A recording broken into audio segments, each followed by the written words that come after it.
a satellite, moving satellite, and the sun is a force of energy. It's a star.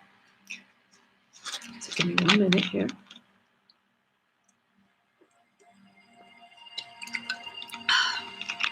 Okay, so we have 7 classical planets.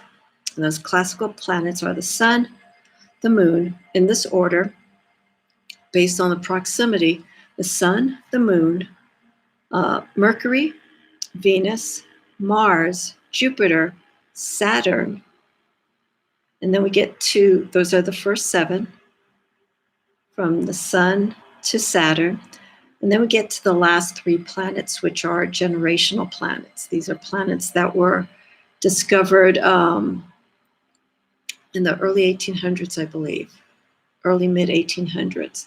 So their influence is generational because they are the slower moving planets, and they stay, they move slower, so their energy, their influence plays and sticks around longer.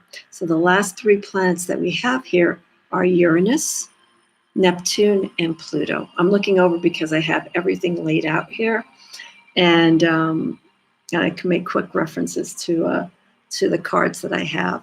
So those last 3 planets stay the longest, and I'll make reference as to how long they stay, or not how long they stay, but how long they move, and how long that influence stays for that time period.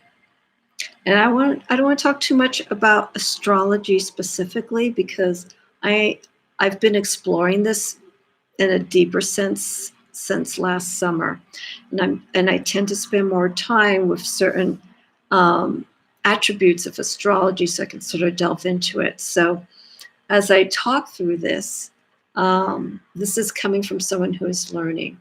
So I will do my best not to mix up information. And if I do, I'll probably catch myself and correct it. But I like to get feedback from people who will watch this, and their relationship and their knowledge of working with these planetary energies. So the first planet, no, I shouldn't say planet, the first star, I should say, the first 2 of this journey of the planets and stars we have here is the sun. Okay. Now I'll talk a little bit about the sun, and then I'm going to relate it to the other major arcana card of influence and discuss the properties of that. So I'll try to spend about 5 minutes in each card, a little bit less. So with the sun, we hear people talk about the solar return. Okay, solar return, their solar return is making reference to their birthday. So as you know, once a year, each of the signs, astrological signs, becomes influenced through the sun. So the day that you're born, whatever sign that was placed in for that month, that astrological month, is your birth month. Okay, so if you're born in February, depending where, you're going to be either Aquarius or Pisces. So the thing that's very interesting with the sun is basically, I almost want to say, our external self, how we, as I mentioned earlier, how people see us. It's different from our rising, but this is basically the moment that we were born and the position of where that sign was in this influence of the sun. It shows how we project ourselves, the energy that we put out to people. And it's also making reference to creativity. The sun is vitality. It has magnetism to it. And what I mean by magnetism, the sun is is a vital source. We look reference to it for vitamins to help us absorb vitamins into our bodies, especially vitamin D. Vitamin D is needed within ourselves to help absorb all the other nutrients, all the other vitamins. So the sun is a very strong life force. And it just expresses how we move and how we see things. And again, depending on the sign that the sun is placed in, it'll be that influence. So if the sun's placed, let's say, in relation to Leo, which is the sign that the sun rules, sun in Leo, we're going to feel that energy. We're going to see people who have Leo, or sun signs in Leo, with that energy. There's just a natural magnetism. They have a way of projecting themselves. They're very courageous. They're very strong. But there's also the opposite side of that sun energy. If someone doesn't really connect to this influence of the sun, we start seeing the opposites. We start seeing weakness. We can also see overinflation of the ego, too much self-centeredness. Depending on the balance of when they were born, the position of where the sun was at that time that they were born in the sign of Leo, since we're talking about Leo, all of that plays a role. And so I'm looking here at some notes. It says they all take their orders, figuratively speaking, from the sun. So all the other signs and planetary influences, we start off with our sun. And so everything else that comes into your astrological chart plays a role into that. So the sun is very important. The sun also rules the heart. And that's very important when it comes to taking care of one's health. The upper back circulatory system, we have to keep that very healthy. So if there's a question that someone could be asking regarding their health, and we're seeing other cards leaning towards, some issues regarding some heart chakra weaknesses. The sun and also this card of influence, strength, is a sign that there is some work that needs to be needed, some courage that needs to be taken, some inner strength that needs to be content with. And so with the strength card, which is also associated with the sign of Leo, we see that inner struggle. It could be the conflict of our inner instincts, animal instincts. We usually see the lion. Here we have the bear. This deck that I'll be showcasing in this video is from the Pagan Netherworlds. And the Pagan Netherworlds I've been using for the Golden Dawn correspondences for astrology. So I've been looking with this deck as opposed to my unified esoteric deck that has a different system astrologically. This deck I use for the Golden Dawn astrological correspondences, which is more or less followed in some of the Rider-Waite-Smith decks that you see there. So strength is this card that can be a wonderful companion with the Sun card. Okay, so it's that vitality, it's that courage that we have. The way that we, like I said, the way that we project ourselves. So that's with the sun. And our next card is the inner reflection of our energy. So on that day that you were born, if you know your time, you're going to know what position the moon was in, or what sign the moon was in, and also the position, and also your rising sign. Your rising sign is a little different from your sun sign. Your sun sign is just that date that you're born, and that's, you're an Aquarius or you're a Pisces. If you're born February or March, depending when. The rising sign, the ascending sign, shows where that planet was specifically at the time that you were born. So basically it's similar to the sun sign, that it's how people perceive you. But what's different is with the ascending sign, it's more your actions. It's how you're behaving. So there's some people that they can have, let's say, the rising is Aries. And Aries is naturally placed in the first house because it's the house of self and how people see us. But your sun sign is Aquarius.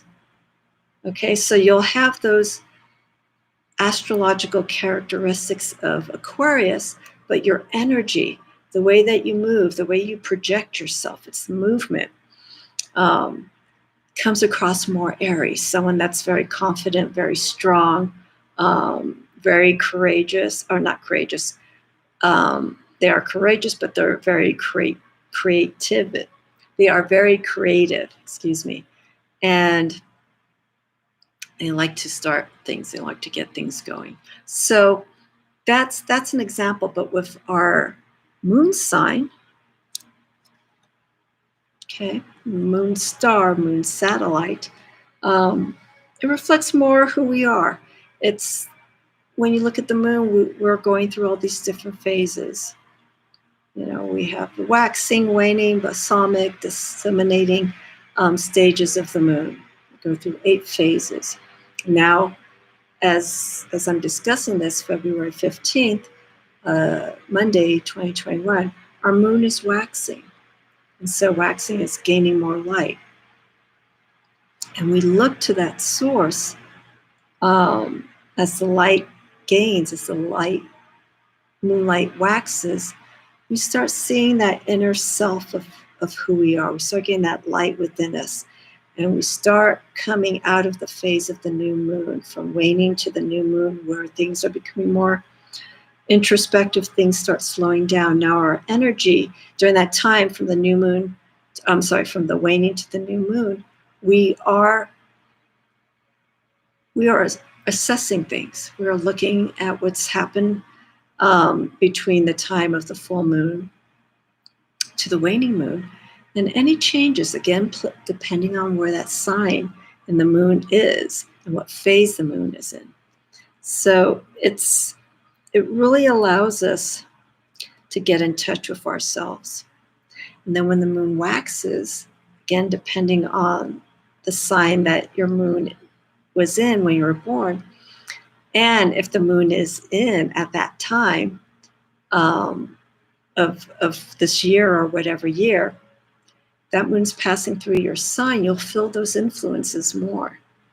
So the card of influence for the moon, the satellite, is the High Priestess.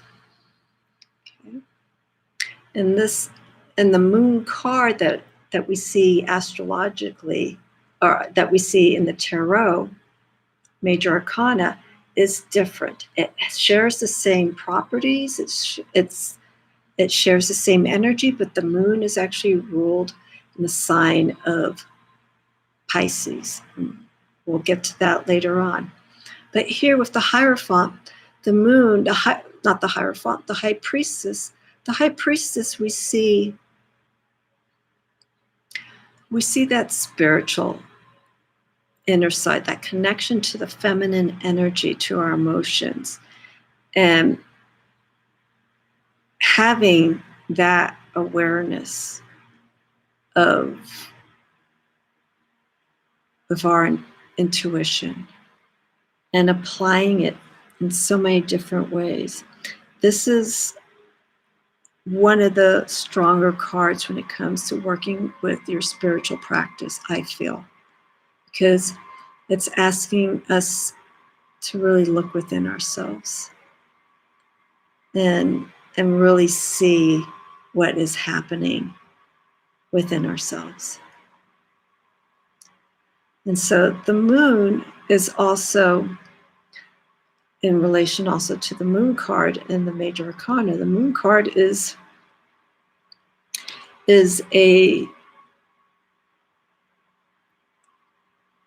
satellite's energy of where things are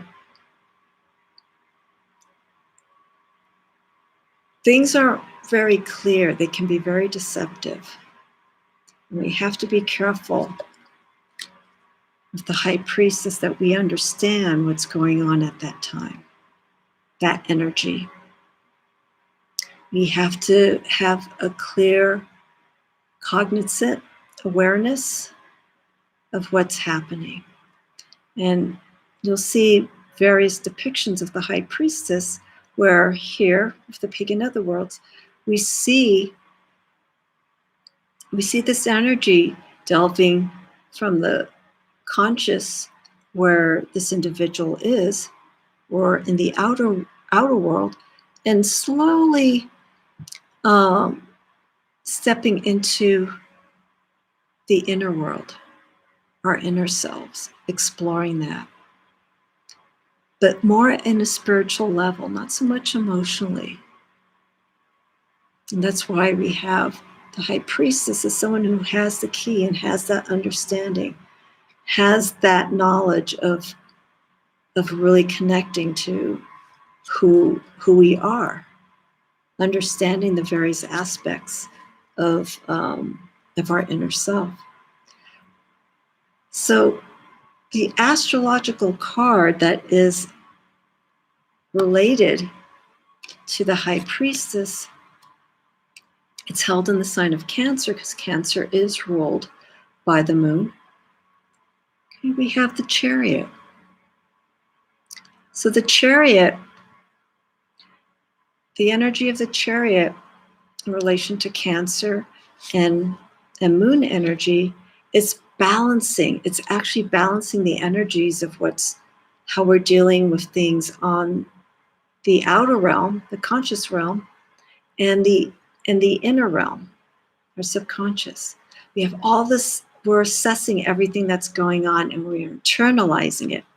The Chariot is actually showing how we can maintain control of this energy. What can you put into this? How much willpower? What's the challenge that will take you to take control of what's going on? And this is what we get here with the Chariot. So it does deal with the moon energies in regards for, things ebbing and flowing. But in this case with the Chariot, we're seeing a lot of action that's going on and having to take control. And once you get control of what's going on internally, you're able to take care of how things are going on in the outside world. So in a sense, we're using this influence of the high priestess and the Chariot. We're looking within ourselves and, working with these conflicting energies that maybe they're more on the darker side, and we're trying to maintain them and not let them overwhelm us. Cancer is a sign of nurturing and emotional energy, and how we handle and work with those energies in various situations. So here we need to take more control with our energies. And the guide for this is the high priestess, and using the knowledge that the high priestess has to better guide us internally. And then from there, we can better manage what is going on in the outer realm. And the moon, I want to point out, rules the area of the stomach, nervous system. This applies to some of the other water signs. And also I forgot to point out for the sun, the day of the week of influence is Sunday. And I tend to start my work week on Sunday. So I do 1, 2, 3, 4, 5. Saturday's my seventh day, if you will. And then I start the week again on Sunday. And then the moon on Monday. So if you want to work with certain energies to enhance or to repel some energies, look at the influences of the sun sign and the moon sign. All these planets, with the exception of the last 3, Uranus, Neptune, and Pluto, from the sun to Saturn, they go through the 7 days of the week. And I'll point that out. Saturn will be the last day for Saturday. So Monday, moon day, if you will, moon, which is Monday's ruled by the moon. Work with those energies of the inner realm. Subconscious. It's a good time to do that kind of work. Emotionally, work with any conflicts that you have. Our next sign falls in the sign, or I'm sorry, planets. I'm gonna get this. I'm gonna go between signs and planets here, because I'm so used to working with signs. So with the planet, the next planet that we have here, it's going to be Mercury. Okay, so Mercury is going to be the day of Wednesday, and it's communication, using the mind, also dealing with partnerships, how we interact. I skipped Tuesday because that's going to come later on when we get to our other planet from Mars. So Wednesday, the planet for Mercury and its tarot card of influence, and these are all going to be major arcana, is the Magician. So the Magician, and I have 2 other cards here that fall under the influence of Mercury, but they play a different role. The Magician is someone who is very skilled. They're very witty. They know how to communicate. And the Magician we always see associated with the 4 suits: cups, wands, swords, and pentacles. And the Magician knows how to work with each of those suits. This person has mastered, is a craftsman of working with the emotions, knows how to utilize the sources for pentacles, swords, knows how to think very quickly and to communicate what is needed. And wands, which is creativity and action, knows how to energize all those other suits, including the wands out there.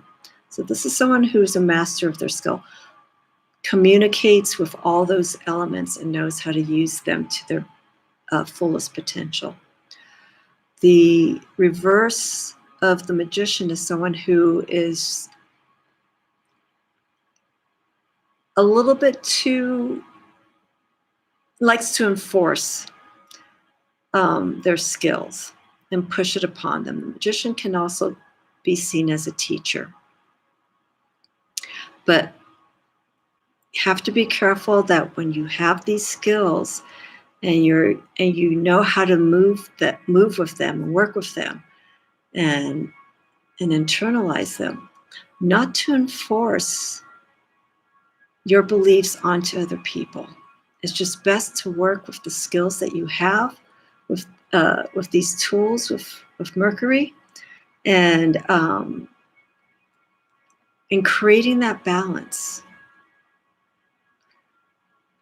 And again, depending on the planet, or I'm sorry, the sign that is influenced through Mercury will show how Mercury influences that sign and how that sign is used for communicating and for being, how it engages in partnerships, in creating balance in some aspects. So the Magician, it's an air element, and air deals again with the mind, thoughts, and creating balance. The other card that we have here, okay, these are going to be the astrological references for Mercury. We have here the Lovers, okay? And Mercury is the ruling planet for the sign, for Gemini, and Gemini is the card for the Lovers. And the Lovers deals, as you see here, of relationships, but more for communicating within those relationships. This could be business, this could be family, this could be intimate relationships. How do you utilize that energy of Mercury? And Mercury actually stays, I have to pull my note here. Mercury stays in a sign for 1 month. So we're currently, as of this date, February 15th, we are in retrograde. And so it will reside in a sign for a month, and then it moves on to the next one. So again, depending on the placement of the sign at that particular month of the planet of Mercury, it's going to influence. And you can use the card for the Lovers to get clarity on what's going on with the influence of whatever sign Mercury is during that particular month, if it's retrograde or if it's direct. So usually when a planet is retrograde, it's a time, I don't see retrogrades at all as negative. Retrogrades are, in a sense, almost similar energy to the waning moon. This is waning energy. When when a planet is retrograde, its energy is slowing down. And it's allowing, depending on the sign that the planet is in, Venus, Mars, Mercury, it's just a time to focus more on what's going on.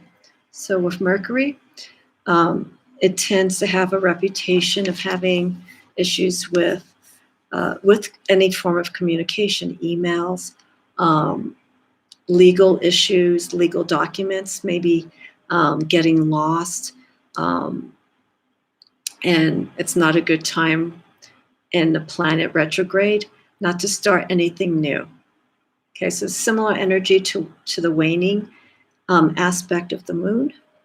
It's not a good time to start things. It's a time just to kind of see what has been created so far. And then once that retrograde, or once that planet has waned and it's starting to wax and it's starting to go more direct, that's when you can start moving forward. If it's in a relationship, healing within yourself. I think healing is the perfect time during retrograde. I think healing is a good time to do that because you are slowing down and you can reflect on certain aspects. So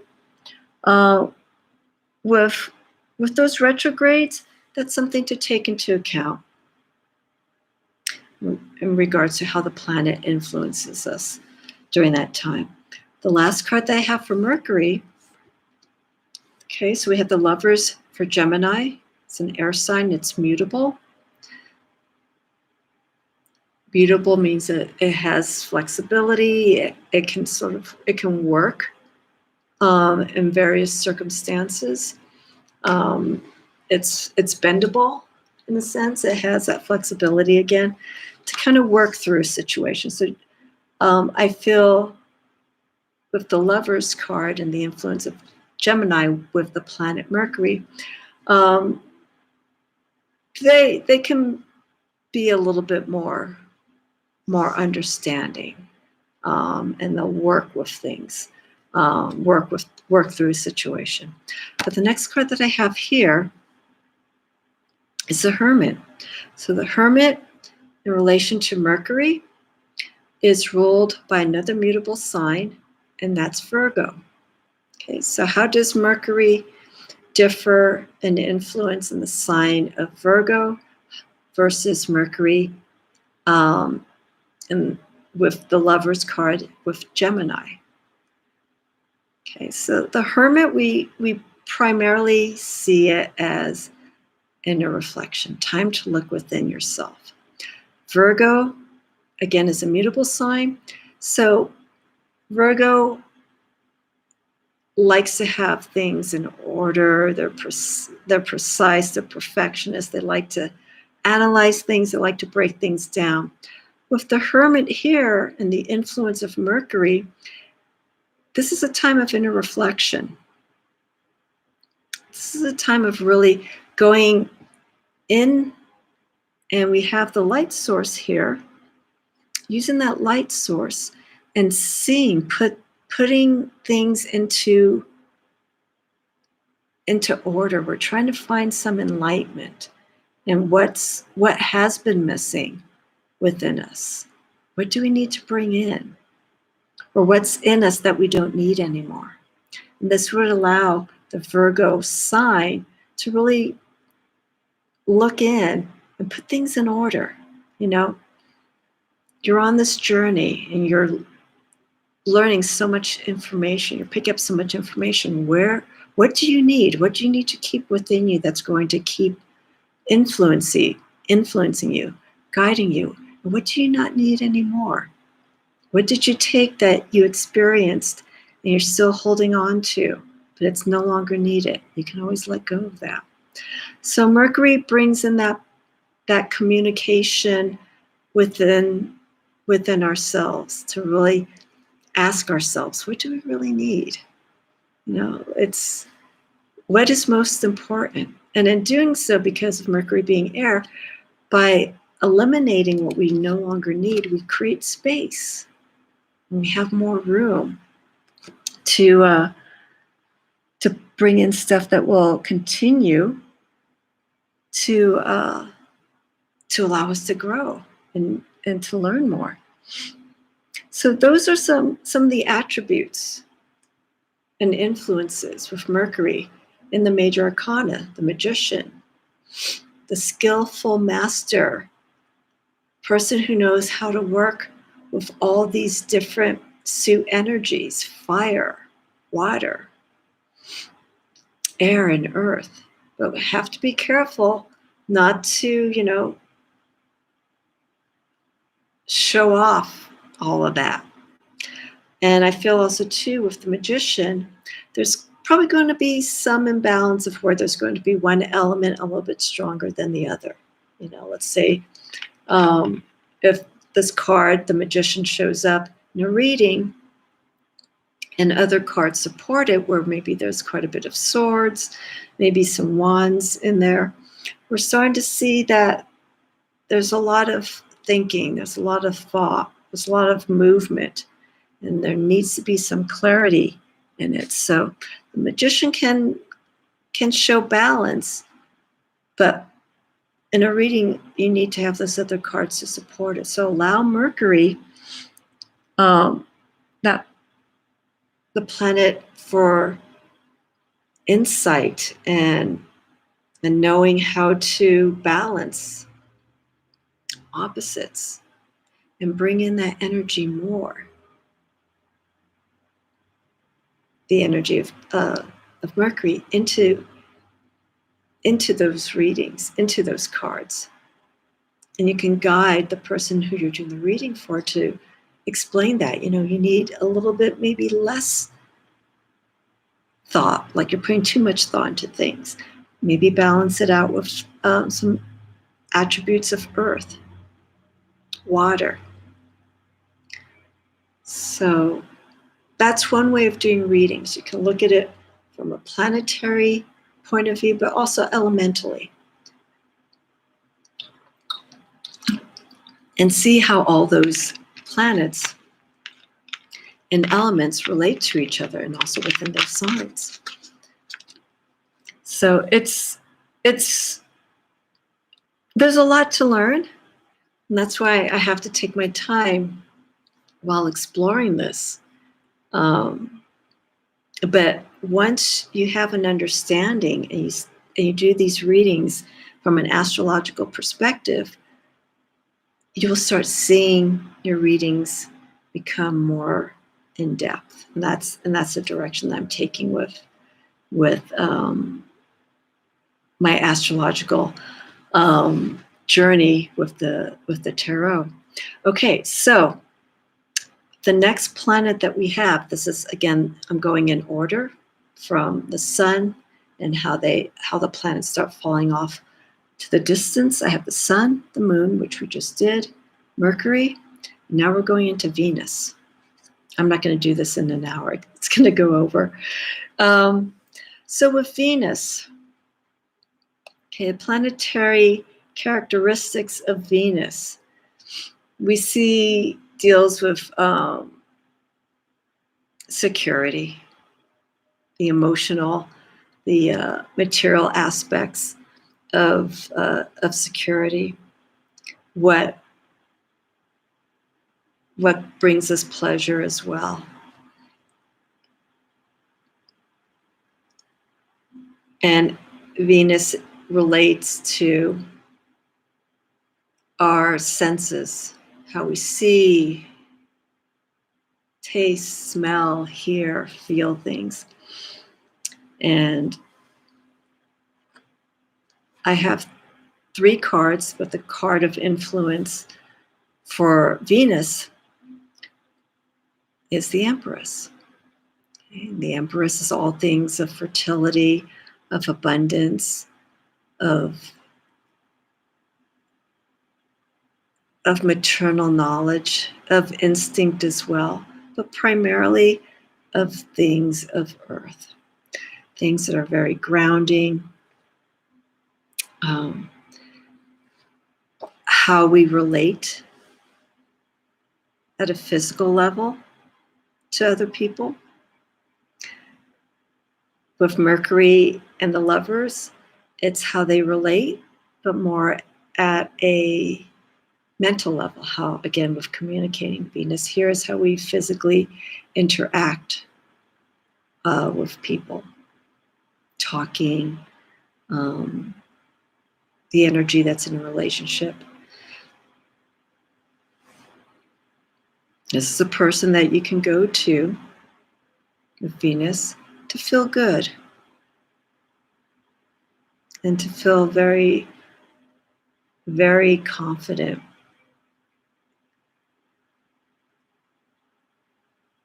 With your energy.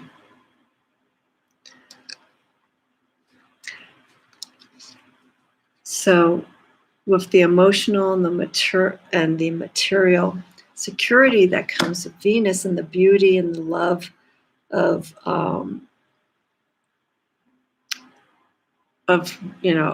being in our surroundings, we have 2 cards here, major arcana, that show different perspectives of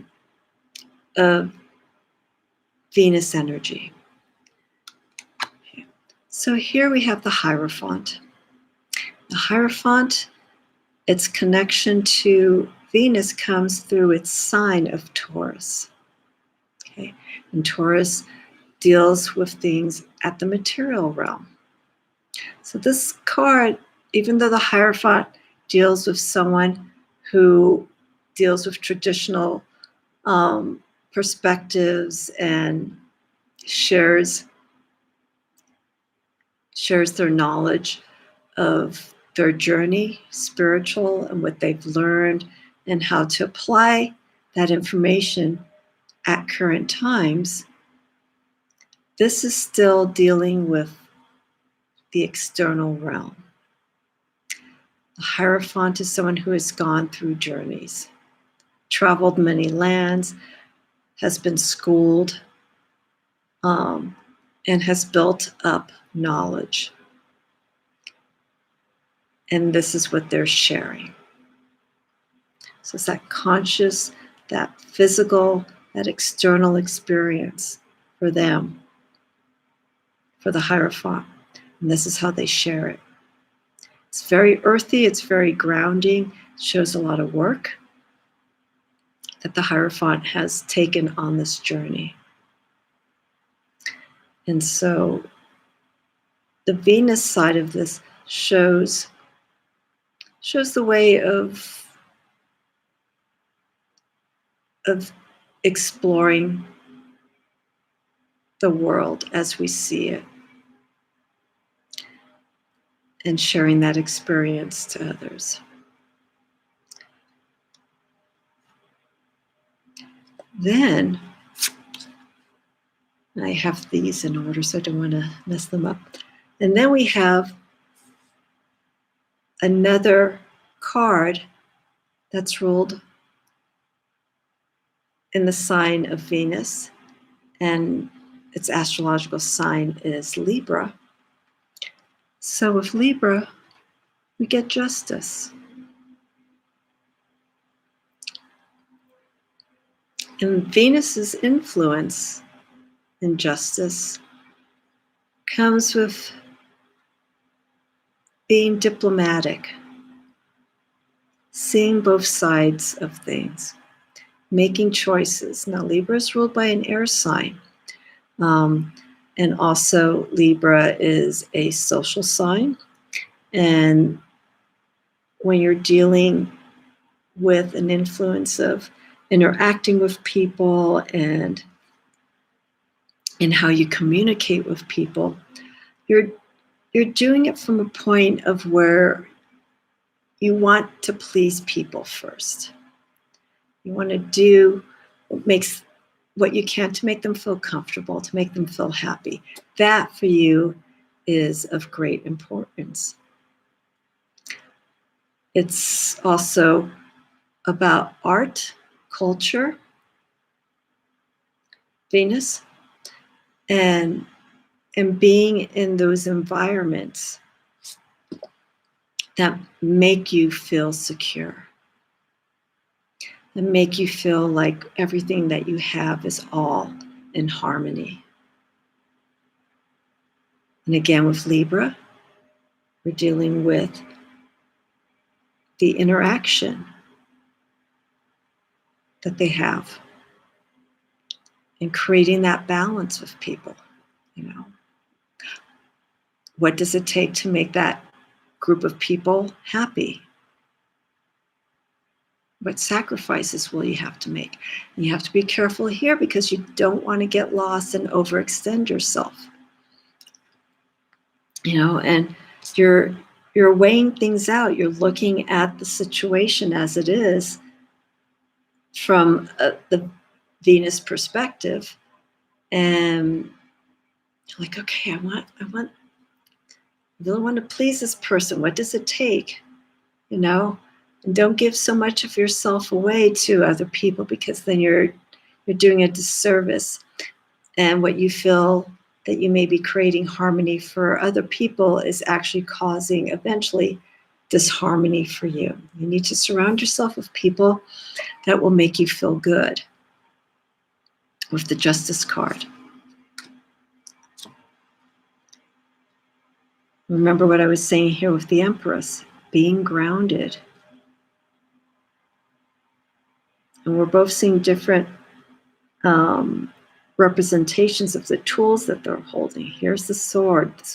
Justice is just ready to go into that situation. They want to better understand what's going on. The Empress, you see here, she's seated feminine aspect of security and stability. And then we have the traditional representation of the Hierophant, filling that security through tradition and sharing that information with other people, and also communicating with them, trying to understand their perspective and what's going on in the current world. So it's a blending of those two aspects, traditional versus modern. So Venus has, and also the other planets that I've discussed so far, they have different influences within the tarot based on the major arcana that it is associated with. And as you would see, the Magician and for Mercury and Venus, they have three cards of influence for that planetary sign. So we see with Mercury, the Magician, the Lovers, and the Hermit.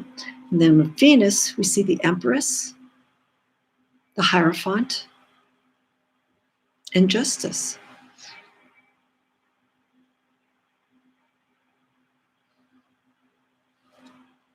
Okay. So with Mars, this is now our 5th planet. And Mars, the sign that it is associated with is with Aries. And Mars's energy is of war, conflict, challenges. And you take those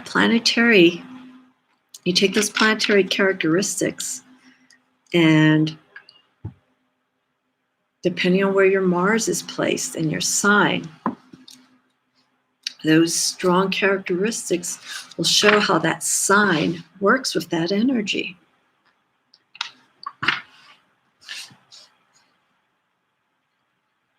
Okay, and the card that we have here, the 2 cards that I have here in the major arcana that is ruled through that energy of Mars is the Emperor.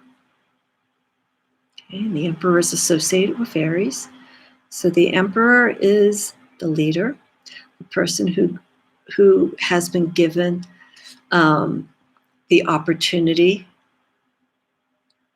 to start something new. It's creative, relationship, project, anything of that nature. A new spiritual direction, perhaps. And it's how you go about with that energy. We see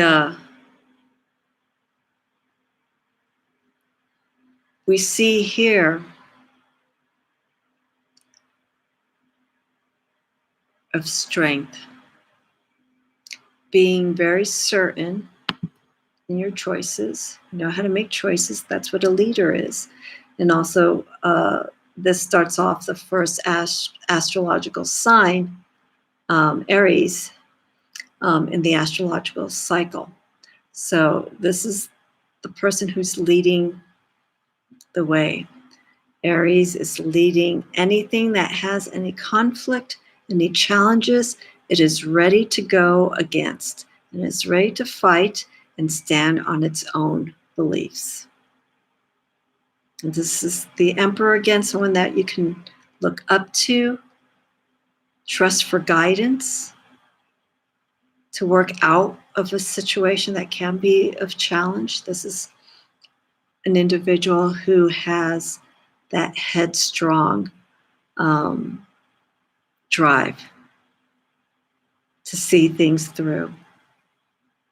And also will have a support group. They will find people. Mars, again, deals with warlike, conflict, challenging energy. If they are working on something and they can't do it all on their own, they will find the right people that believe in their direction the Emperor's direction or the Aries direction and get that support. And that will amplify that energy of the Emperor. Now, the other card of influence with Mars is the Tower. Okay. And this is also associated with Scorpio and Pluto energy, but I'm not going to go into that. Mars is more associated with Scorpio. Mars is with the Tower is the breaking down. You're using all that energy, that drive, and you're looking towards tearing down things that no longer serve you. And that's why we see different depictions of the Tower.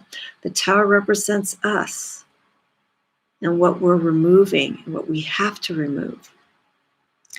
It could happen unexpectedly. It could happen suddenly. That Mars energy is very strong. And we can use this as a means of protection, Mars energy as defensive energy if we're being attacked. But also we have to be careful about volatile temperament, anger, not allowing someone to really push to the state that your temperament just gets out of hand and it ends up being an explosive situation. We want to avoid that. And Mars rules the head, the mind. So we have to be careful with that Mars energy. If you get temperamental, you need to take a moment and stop. Cool that energy down. So Mars is very hot energy. Cool that energy down. Stop, slow down. Have someone pull you aside. You got too much Mars energy in you. And also you got to be careful too that with the Tower, with Mars, you could actually have too much of that aggressive, too much of that conflicting energy that you can actually overwhelm what you're building and actually start destroying it.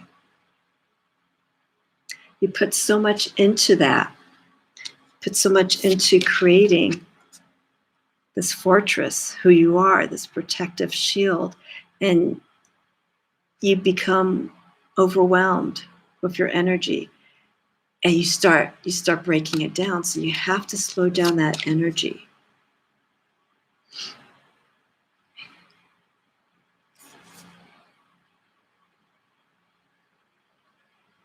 What do you need to slow that energy down?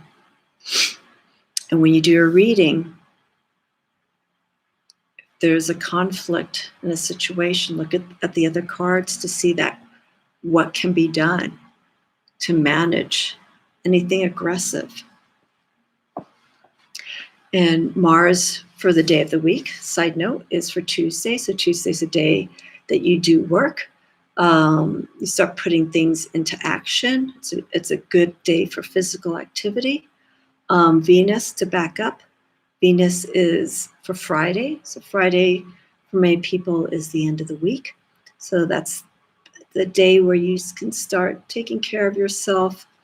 Again, taking care of the security issues of emotional or physical security. It's a good day to do that on Friday. So again, Mars for Tuesday for initiating something new, a new physical workout, building a project of some sort. You can use that Mars energy to do, to start creating those things. Alrighty, our next sign, and these are the classical signs, or classical planets. We have here the Wheel of Fortune. And this is ruled by Jupiter. And Jupiter is the planet of, it's titled the Great Benefit. Benefit is another way of benefits. It's things that are drawing to you. Malefic is something that would move against you. Jupiter energy is of abundance, growth, luck, success. It is the planet of expansion. It involves travel, education, the excitement of going into new environments, meeting new people. It's the explorer, it's the adventurer, Jupiter. So with Wheel of Fortune, I'm going to show the other card of influence, which is held in the sign of Sagittarius. Sagittarius is ruled by Jupiter, and Jupiter has that nature of wanting to know more. How much more is there? If you feel like you've gone enough, depending on where your sign is in Jupiter, there's always more. You'll always want to know more. There's an excitement that comes with Jupiter, and everything's very optimistic. Not to say that they don't think negatively. That's almost not in their nature. But if something does come to them that's in a negative manner, it's something that has to be worked on. Okay, remember what I was saying about retrograde? If Jupiter is held in retrograde, you're going to use that expansive growth energy just to kind of stop. You don't want to keep moving when a planet is retrograding. You want to slow down that energy and explore where things are right now.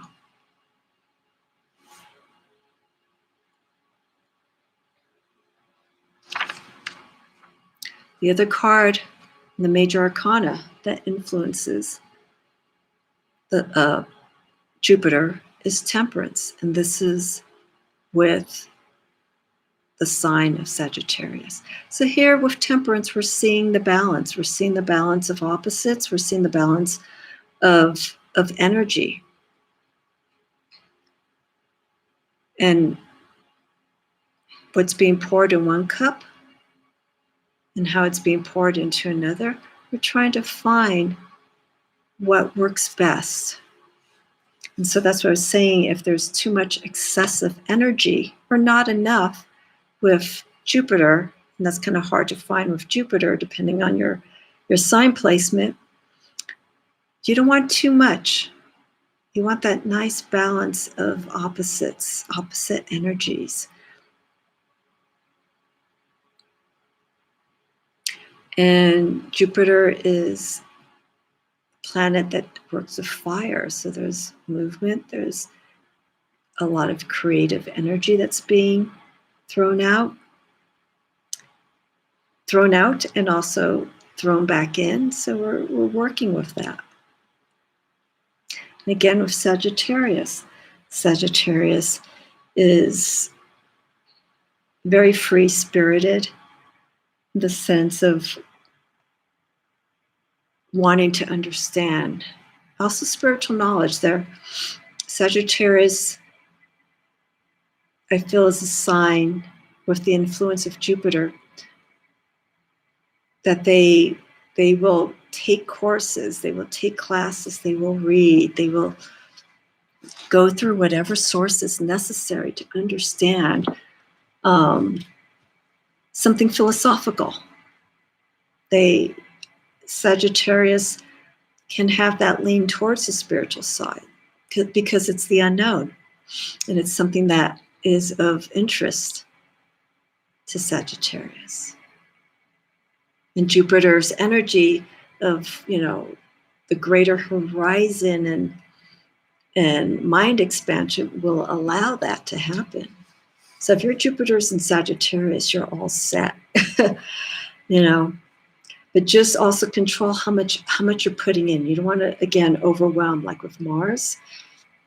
Mars is a fire energy as well, fiery planet. You don't want to put too much in. You want to hold back.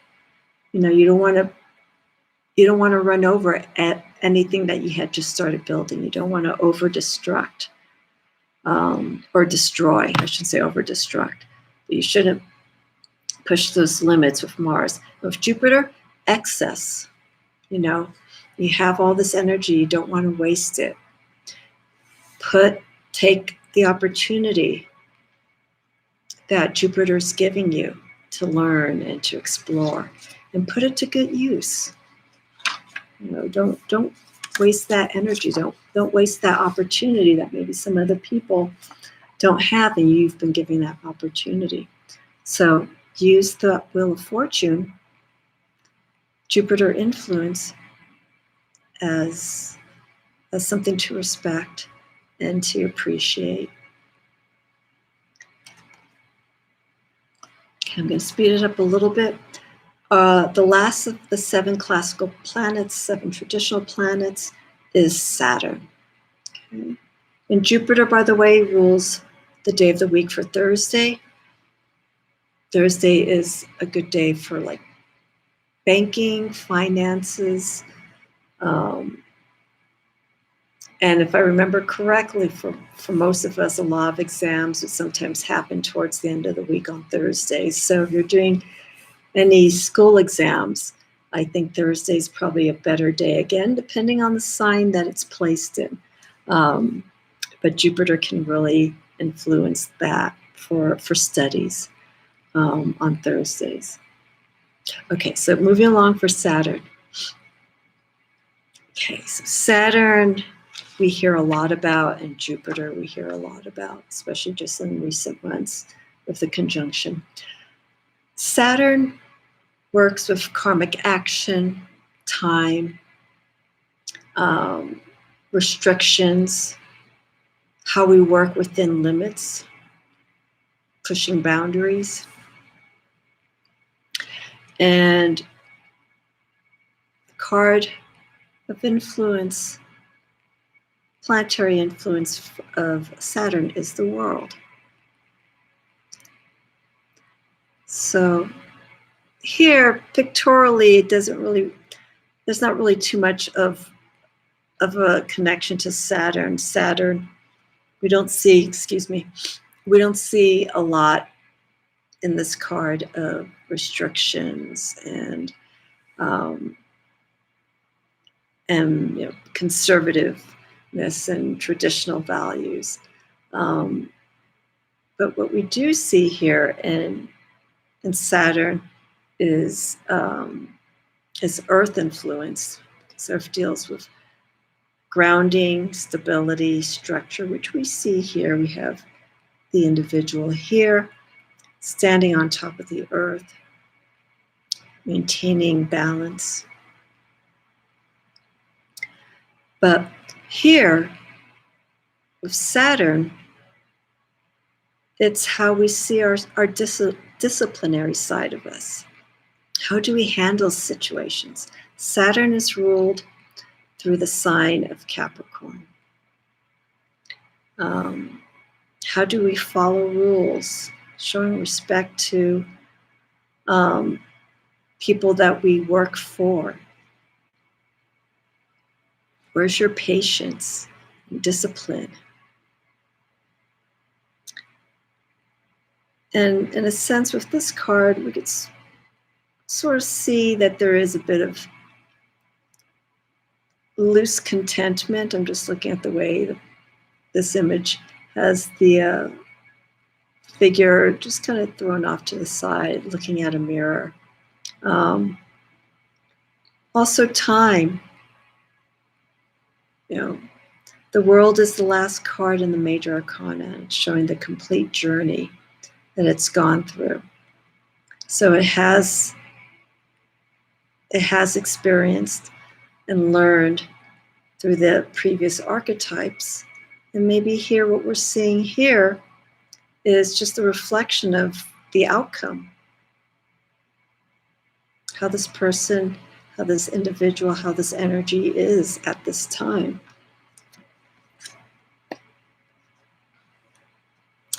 And the planet Saturn, body-wise, rules, interesting enough, the bones, the skeletal system. The skeletal system which holds us up, which gives us the structure, which gives us the foundation to hold us upright. Skin, bones. And I believe Capricorn rules the knees and the joints. And so, with that being said, the devil is a Saturn influence for the sign of Capricorn. So here with the devil, we're seeing something different. We're seeing the internal aspect. With the cards that I've mentioned, like the Sun, in reference to its strength, like Priestess to the Chariot, we're almost seeing like an external and internal relationship between the planets at the external level and the internal level, its influence. So here with the devil, Saturn, again, restrictions, being bound to old ways, not letting go, being overly restricted. And if you look carefully here, this creature has different entities within itself. It's trying to come out. The devil is also associated with the lovers and being bound to old actions and not really letting go. And here, as you see, with some of these faces, they're trying to break free. They're trying to let go of what's going on, but they're still stuck in this old way, in this old environment, and it's holding them back. You need to create space. You need to let go. This card comes up. It's asking you, what do you need to remove? What's the addiction? What's holding you back? Again, with Saturn's limitations, old ways, holding on to that. You have to let go of that to move on. And to go on to the next journey, as I mentioned, the world is the last card of the major arcana. And then we start the cycle again. These cycles that the major arcana has in the tarot affects every aspect of our life. The major arcana journey goes through work, goes through your family relationships, intimate relationships. Major arcana breaks down into all of these aspects. And so you can go through many of these experiences, many of these lives, if you will, through those different situations. So the other thing too of Saturn is when you're born, Saturn is held in a particular astrological sign. And it returns every 29 years. Okay, so we're starting to see these planets, starting with Jupiter, to start moving slower. Jupiter returns every 12 years. Okay, and then as I mentioned, Saturn's 29 years. Saturn return is hard for some people. And again, it's nothing to fear. It's just something to learn about and to grow. Learn about these structures, these disciplines that we have within ourselves. See what's happened from the first Saturn return, the first Jupiter return, and see the progression, or if there's anything that's been held back. These cards, these planets, and their influence in the major arcana are these guides during those times, and using that planetary energy as a means to work through those situations. It's so important. And Saturn is also masculine energy, so it deals with energy that's contained, and it really needs to expand a bit more. Okay, so our next signs, the next 3 signs, these are the generational signs, or generational planets. I knew I was going to do this a few times. So these generational planets, they stay, they move very slowly. They stay in their position, if you will, for quite some time. Uranus will only happen once. Uranus return will only happen once in a lifetime, because it stays in its sign for 84 years. It returns, in 84 years. And this is with the Fool. And the Fool, Uranus, is an air sign, and it deals about breaking down structures. It's quite the opposite of Saturn. It wants freedom, it wants liberation. It's wide-eyed, it's ready for new experiences, new changes. Uranus is also associated with Aquarius.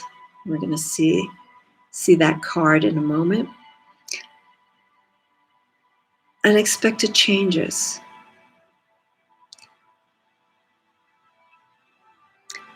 It's a planet that just awakens you to things that you need to see, and to shift your perspective, do things something a little bit differently. And how you react to that. So again, depending on, with all these planets, depending on what sign Uranus is in, will show how you react to changes, new ways of thinking, perspectives. It's also related to technology,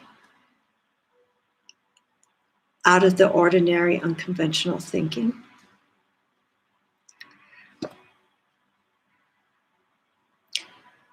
It's also, Uranus also works with Mercury. As I mentioned, Uranus is air, influenced by the air element as Mercury. So it deals with how we send that energy out, how we communicate it, those ideas that we have. In Uranus, Aquarius can sometimes be seen as unpredictable and a little chaotic with their actions, because of all these ideas that they have and different perspectives that they see. They feel very strongly about it, and they just move with it. Now, as I mentioned, Aquarius is associated with Uranus. And our star card is the card for Aquarius and Uranus. But what's different here, as I mentioned, the planetary energy that we're seeing here shows how we that, again, based on our signs, shows how we deal with things on the external realm. But here with the star, it explores more the inner side, very similar to Temperance, as we saw with Sagittarius. Okay. But here, what we're seeing is more of an exploration of ourselves.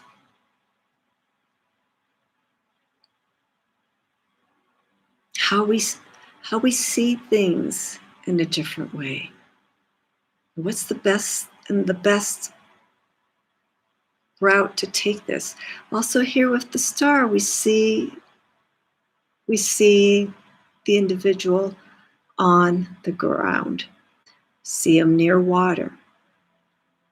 We're seeing the star using the element of water, the emotions, but also pouring it into the earth, trying to find that stability. And I feel this card's a little bit more spiritual and connecting with the way that things are seen and done with the energy of Uranus and the influence of the star. This takes it deeper. And spiritually putting all that energy into a clearer manner. So that when you go out and you share your ideas and try to explain to people, you create that clarity that is needed so that people can understand, wow, this idea is so out of the ordinary, but if it is expressed in such a way that it can be understood, we tend to see people who are Aquariuses to be outstanding, beyond the horizon, visionary creators, thinkers. They see things that we don't see. The star does. Uranus, with that Aquarius influence, allows us to hear and witness what that energy of Uranus has through signs of Aquarius, through the star. And it helps us understand that. Okay, our next planet is Neptune. Oops. And Neptune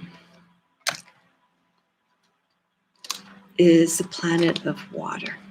But this is very deep with Neptune. Let me go back to my notes that just fell. Neptune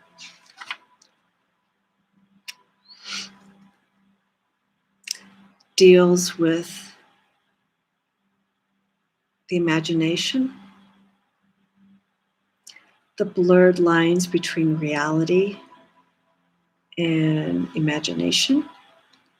That's what we see here with the Hangman. The Hangman is a major arcana archetype held with Neptune.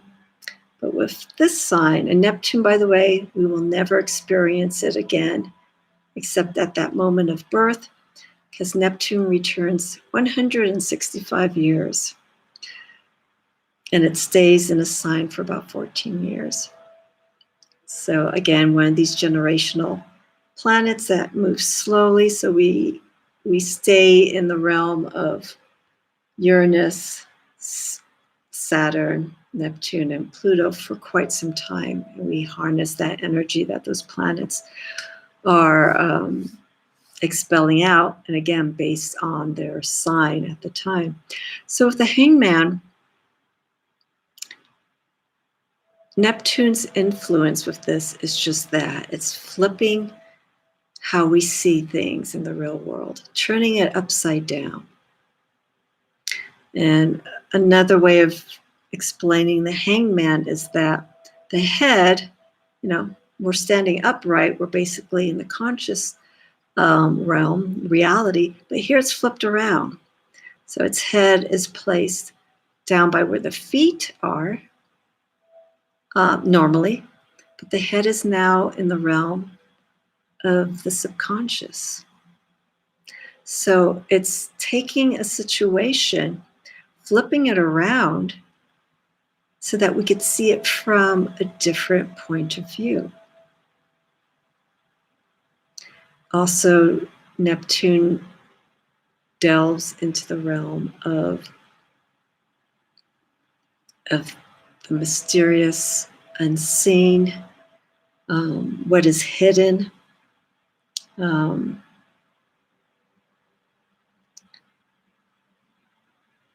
We also have to be careful because it is dealing with water energy. Neptune, I would feel, is one of the deeper planets that gets us into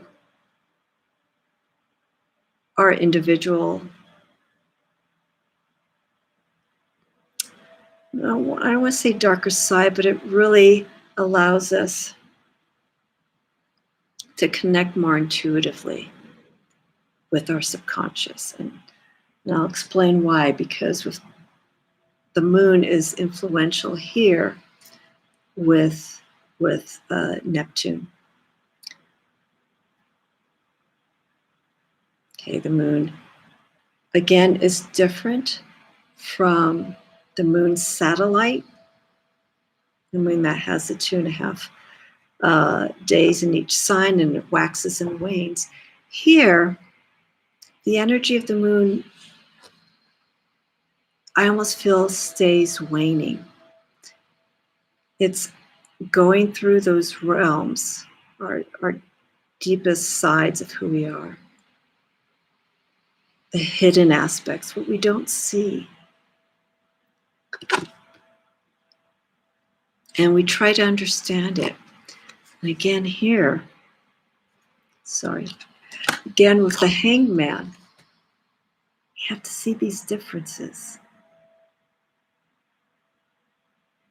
Sometimes we have to flip things around to truly see what's going on, to explore and to really feel connected and to get a deeper understanding of, what's happening.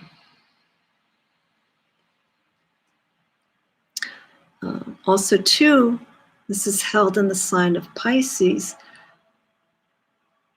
Pisces is wonderful and it's beautiful of a sign, and its intuitive nature, almost childlike at times, because it loves to stay in that imaginary realm, has to be careful not to stay into that situation for too long.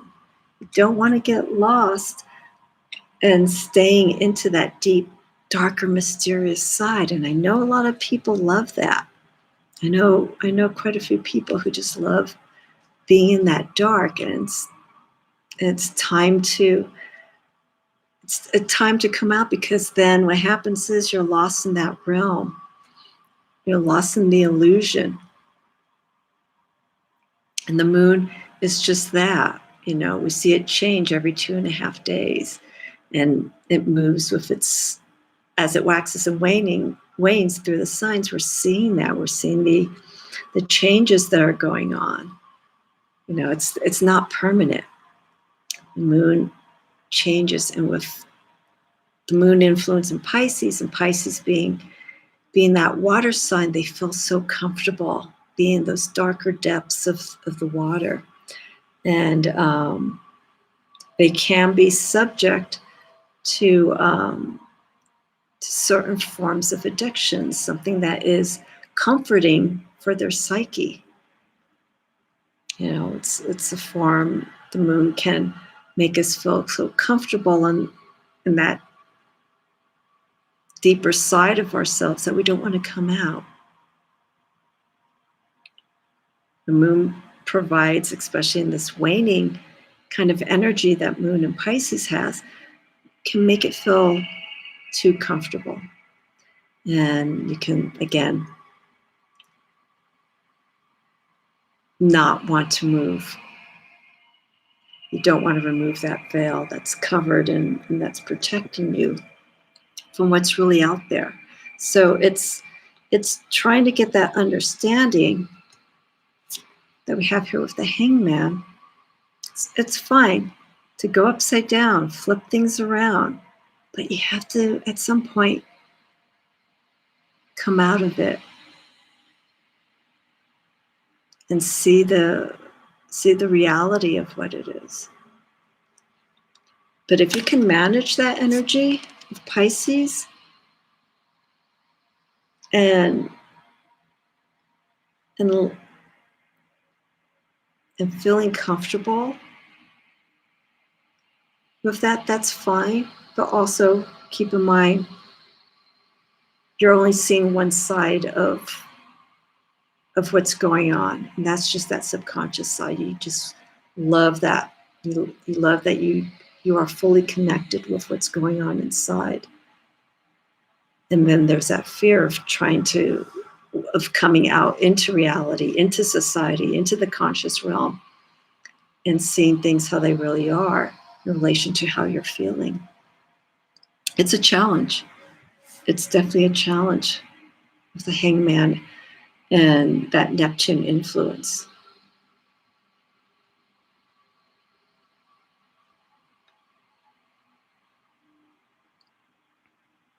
And Neptune, well, Pisces rules the feet. So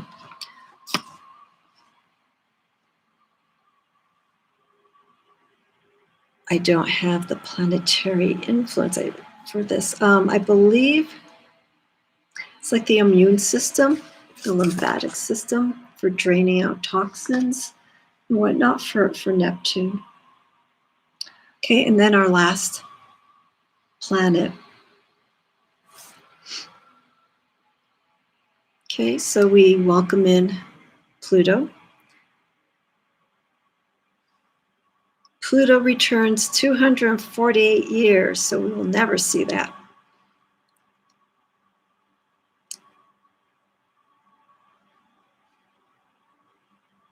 So the card of influence for Pluto is also ruled by Scorpio, is Judgment. The Judgment is ruled by Scorpio. It's the death card. Judgment with Pluto it's a card of how we see ourselves, self-analysis.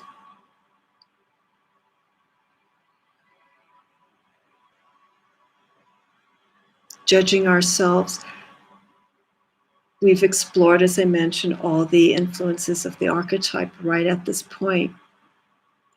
One card before we get to the world.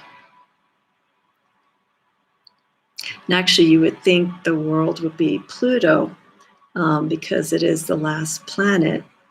But in this case, Pluto shows regeneration, looking within, very similar to the energy with Mars for the Tower.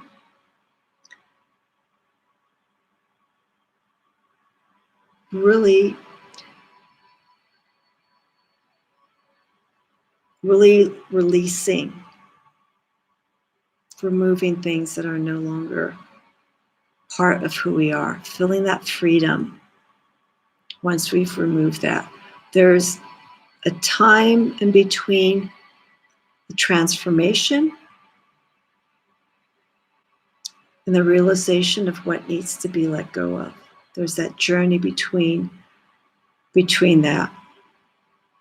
Actualizing what's happening, what needs to be removed, working through that, healing from that, and then moving on and coming out. Self-judgment, card to call upon yourself.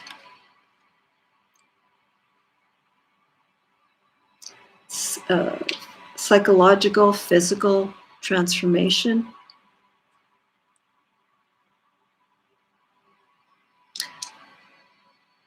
It's death, rebirth, death again. It's a card of cycle, regeneration, and card of influence for this is, the major arcana is death, which is ruled by Scorpio. Scorpio is a water sign, but what's different with this, Pluto influence on the death card, influenced by Scorpio, is the action that Scorpio takes. As you see here in the death card, it's time to take action. It can be drastic, so you have to be careful. How are you moving to release things that have been destructive in a sense for you?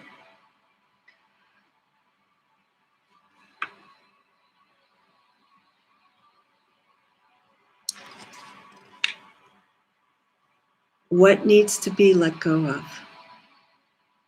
And how do you see it? It's not like you swing at it and you remove it. You acknowledge what's going on. Scorpio is all about the experience of the issue, of the challenge, of the passion that it is experiencing, whether it's good or bad. How do you address it?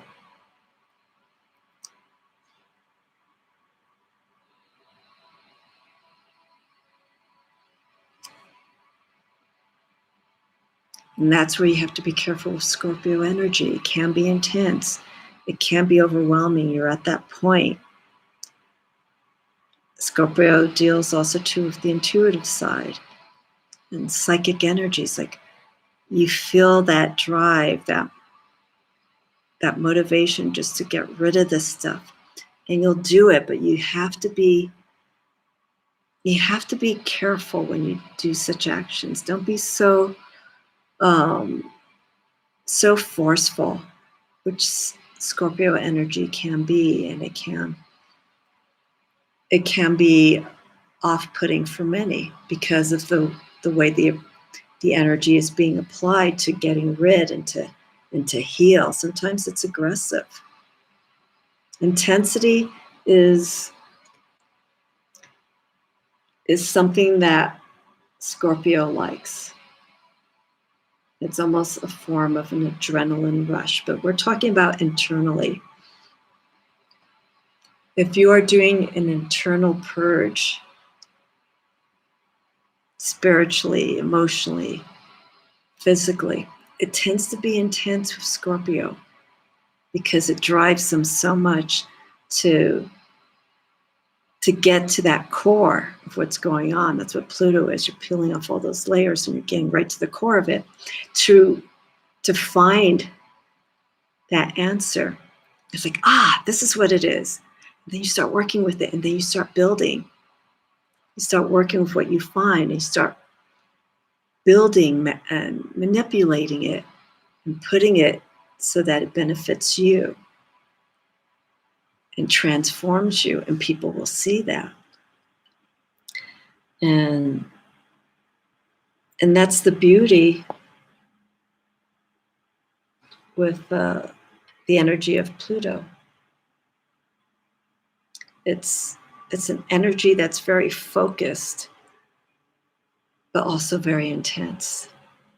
And again, depending on the sign that Pluto is in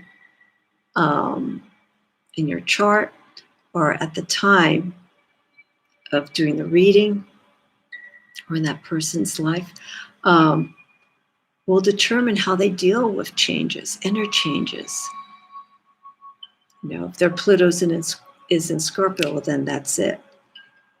They're very driven to removing things that they no longer need, and to bring in something new, have that new experience and transform. So, and Pluto rules reproduction, sexuality, how we heal. It is said that Scorpio is a sign for people that if they do get sick, they are strong enough to heal. They'll go through whatever is needed, but they do come back, and they come back stronger. So that's a wonderful aspect of Scorpio when it comes to healing, and that applies to anything spiritual as well. They may go into an intense, Pluto breakdown of who they are inside and also outside externally. They may change their appearance, and it tends to be very drastic, but they're very confident and very happy with how they look and how they feel. It's inside out, outside in. So those are the 12 planets and their influences with the major arcana in the tarot. It's very expansive. It's an hour and 41 minutes here already. And I feel this is really important to understand when working with the tarot astrologically. Get to know the planets. And as I mentioned, the other major arcana cards that influence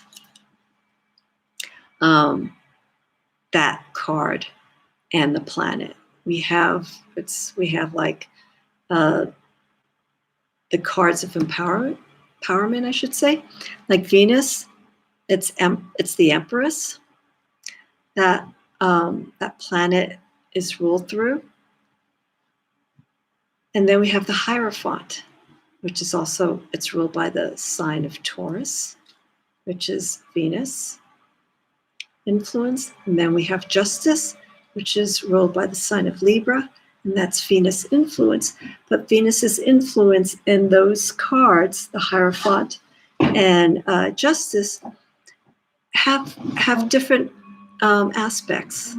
Diplomacy for Venus, and Justice for balance, harmony, finding answers. The Hierophant, it's the spiritual side, the experience that you've had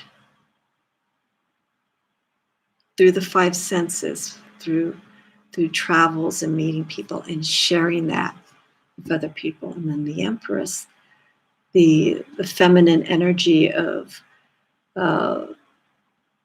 fertility and abundance and maternal strength, clearly ruled by Venus. So look at all these planets, and when you go to your deck and look at the major arcana, look at their influence in this way, and it will change your practice in such a way that when you do readings, you'll start seeing these influences through the major arcana. And also the planets play a role in the minor arcana, but that I've already talked about with the astrological decans in their suits. So again, that's in my video playlist. I think it's under astrological decans and their signs. So I talk about that. So that's what I have here. Any questions? Feel free to let me know, leave a comment. Again, I am learning this. There is so much information to relay, but I want to focus specifically on the planetary energies within the major arcana. And there is so much more to have discussed with the planets and the metals that are associated with the planets, and again the days of the week. Go more in depth with that, but for now, we have all these wonderful planets to influence us and guide us through the tarot, and to influence us in the best way when it comes to doing readings. Alrighty. Thank you so much for watching. I appreciate your patience. I will more than likely break this up because it's an hour. It's over an hour and 40 minutes. I'll break this up into sections, and so that if you want to view by a specific planet, you'll have the timeline for that to view. So, alrighty, thank you again so much for watching. This is Amy the Mystic Rose Tarot. I look forward to seeing you very soon.